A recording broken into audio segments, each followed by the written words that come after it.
So you started boxing full time age 12. Is that, and as you got into it, we could take it back. I actually found it very interesting. I have your book here. 12 Oh, rounds to winning for the youth. So I found this to be amazing, man. I mean, um, this is truly awesome, and I really like the concept. At the end of each round, the contender's corner advice will help challenge the reader to reflect on their goals and obstacles. So basically, pointing out things to help people not only, in boxing in their journey for the youth, but in their life. Talk to me about how this book came about. oh well, really, my mom really helped me write it too. She was like, she had really brought up the whole idea of like, I think I was like, I'm 22 now, so I have to be like I was like 21 or 20. But either way, I'm still young. I'm still young, so I understand. I have an understanding of the way that I came up and the way that you probably came up is probably different, just by like a generational gap of everything that's going on. And I understand that some of the distractions that are here today for me probably weren't the same distractions that probably were there for you or for other adults around here. And I feel like what I started to notice, a lot of people could really be whatever they want, but not everybody just has the blessings of of somebody to guide them.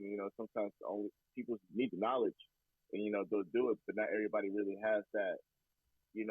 Really knows that somebody's been going through the same thing they've went through, or anything like that, or it's okay to be set back because it's as long as you work through it. And I feel like that was the whole purpose of me writing the whole book and everything. And my mom really helped me, see it from the different perspectives and just reminded me of all what I went through.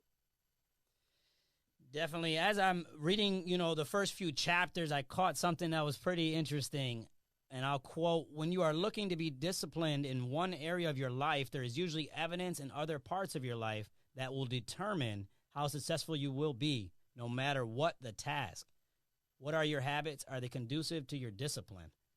Talk to us about that. I mean, that was really neat. And just reading that, and as you're sharing your story today, talk to us about how the things you share in this book you put into play in your training and your life. Yeah, it's just kind of like just like with anything. When I really went into high school, like ninth, 10th, 11th, 12th grade, I had really started to notice that I have other brothers and sisters. And my closest brother, Elijah, he's really good at football, right? So when he started going to high school, everything that he was kind of everything he was doing in his regular life, almost besides like of course hanging out with friends, but like almost like everything that was kind of like in his regular life was really kind of like pointed towards football. And I really started like understanding like I wanted to be great at something just like anybody else wants to be great at anything. And like I started looking at other athletes, other young athletes, older athletes, and like you kind of look back to the backstory. Everybody has investments in line before you can even get big. You know what I mean? So it was like almost like to the fact you can't expect to be anything successful if you never built up to that. And I understood ninth to 12th grade, it was almost like the pivotal time or the pivotal moment of the age that I was in to really start investing time into wanting to be something. You're not gonna just wake up once you like graduate high school and it's just like to become something that you want to be. I understood you have to work at it. So in ninth grade, I really decided to go all in on my boxing and stuff like that, and I understood what came with it. So my friends would be playing football, basketball, baseball.